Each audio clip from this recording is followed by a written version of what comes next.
Welcome back to Fight Videos. Mike Tyson is undoubtedly the most talented, most fearful and most inspiring heavyweight great of all time, despite his great height disadvantage. If you want to fight, do you have courage to face Mike Tyson of your own weight class? Yes or yes? Mike Tyson's achievement is one of the most impressive in heavyweight boxing history. All task needed was a dedicated student who would take in his every word. Mike was the gifted boy with the spark of interest.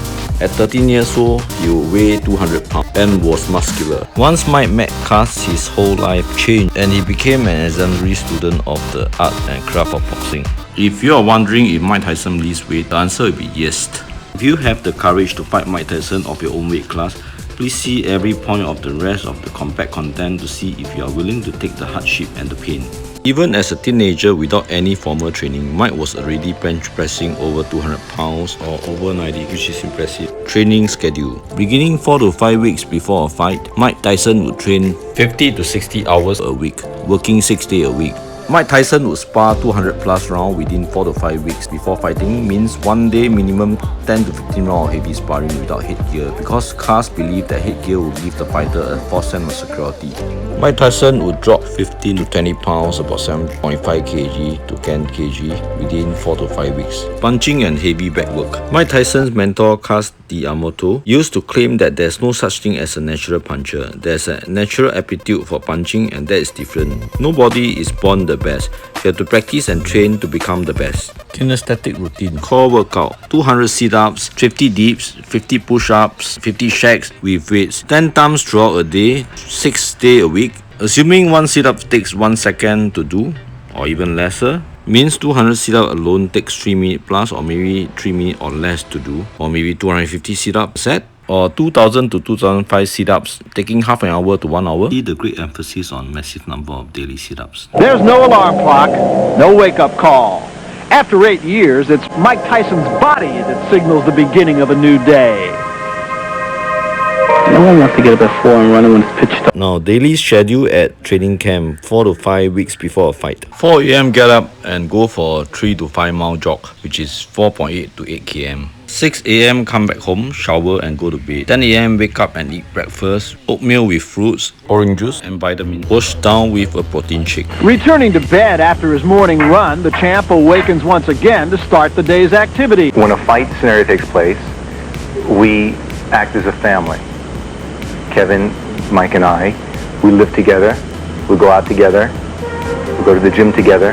Monday through Saturday, Mike Tyson goes to work. During this period, he'll train an estimated 55 hours, spar 200 rounds, and shed approximately 15 pounds. A champion's life is very monotonous. Around a month before the fight, the only thing I think about is just training, constantly training. I enjoy it, but it gets sometimes boring because it's just constantly repetitious. 12 p.m. at noon, 10 rounds or more of sparring and 3 sets of kinesthetic. 2 p.m. lunch, carbohydrates, protein, veggies and water. 3 p.m. another 4 to 6 rounds of sparring, back work, scrum rope, wheelie back, focus meet and speed back. Cast was never fond of the speed back and 60 minutes on the stationary bike. 3 more sets of kinesthetic. 5 p.m. 4 more sets of same kinesthetic routine and slow shadow boxing or focusing on one technique in order to master the mechanics. 7 p.m. another balanced meal, usually prepared by C-Flop. On a good night, the group may rent a video. But on this night, they choose to screen and analyze the day's workout. 8 p.m. a light 30 minutes on the exercise bike for recovery purposes only, no resistance training. 9 p.m. watch TV or study fight films and then go to bed. My favorite part about training is then when the training is over and then it's time to fight and I know I'm in supreme shape and there's no one's going to beat me. And then after the fight's over and I'm victorious, I say, wow, I'm going to do this next time. More details in summary. Cumulative reps for the day: 2000 decline sit-ups, 500 bench dips, 500 push-ups, 500 shakes with 30 kg barbell, and 10 minutes of neck exercises in the ring. Cumulative reps from the start of training until the fight: up to 60,000 decline sit-ups, 15,000 bench dips, 15,000 push-ups, 15,000 shakes, and 5 hours of neck exercises. On top of stretching his neck in the ring every day, Mike would also stretch his upper and lower body. Cast wanted ballistic stretching, mainly performing plows, spread eagle, hurdler stretch, butterfly, as well as various stretches for the upper body. A day of rest. Mike took Sunday off. Cars believe in active rest and also lots of sleep. On his days off, Mike would do extra chores around the house, watch old fight films from Jim's Jacob's collection with cars, play with his pigeon, and sometimes sneak back to his old neighborhood in Brooklyn. Cars realized that due to Tyson's style, he needed to have incredibly strong punching power in both hands, so Cars put Mike on a 300-pound bag, very heavy for a 13-year-old, and told him to work on his right and left. By the age of 18, Mike was expertly using both hands to hammer bags that most other fighters walked away from, save Marciano. Cars know Marciano trained using this technique and was quick to get Mike on the same routine. Eventually, Cars had Mike move on to punching water bags. While Cars felt this change was important because it would protect Mike's hand, Mike preferred the water bags because it feels like hitting a real person. Back in the 80s, Mike explained that his punching power came nothing more than heavy back work. Noting how it works your strength through the hips, Cars also ordered Tyson to jog 3 miles with 50 pounds on his back because he didn't want Mike to grow any taller, literally trying to stunt his growth. Cars wanted his Sony listen. Cars has repeatedly told Mike that weightlifting slows you down and that he needs more speed because speed kills. Earlier in his career, Cars trained Joe Torres to throw a 5-punch combination in 2/5 of a second. There was only one man beside Cars able to time Joe's punches, and obviously proved to be true. Mike was just as fast for a heavyweight, throwing a 4-punch combo under a second. This was part of the peekaboo style. Speed. Later in Mike's life, he did more traditional weightlifting. Mike told in the Sky commentator about his workout regime when he visited England to watch a Frank Bruno fight in March 1987. Doug told Mike that Bruno trained like a bodybuilder. Mike's opinion on the matter was that floor exercises work and natural body weight exercises work better for the fighter. Remember, boxing is a contest of character and ingenuity. The boxer with more will, determination, desire, and intelligence is always the one who comes out the victor. It is not all about training. Cast. The same thing over and over.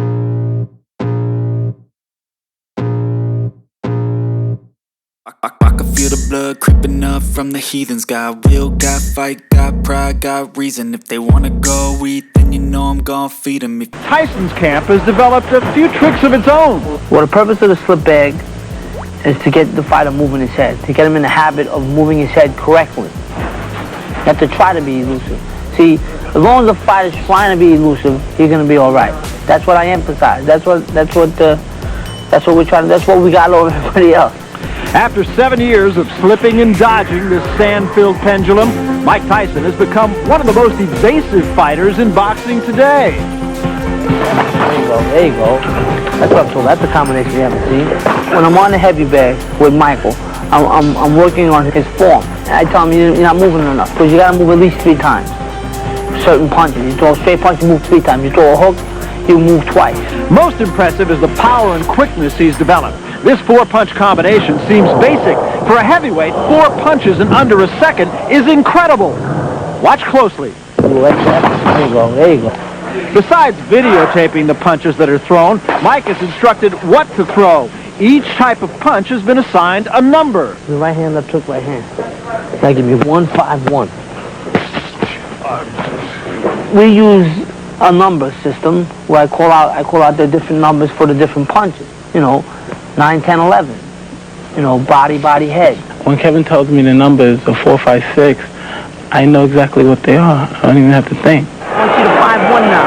7 coming in. What's going to go 5-1 or 5-5-1? Such a system provides a quick and private means of communication. And it's not just training. The press must also be attended to.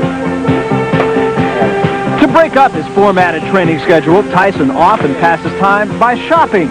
Still, this doesn't ease the worry of the constant anticipation of fight night. 80% of the training is all emotional. I try not to think about the fights, but usually I always think about the fight in my mind. While I'm in training, I would dream about the fight. And I always dreamed that I lose, and it was very scary. And I thought, oh my God, what am I going to do now? And it's funny, when you dream you lose, you wake up, and you wake up thinking that you lost. And it's scary.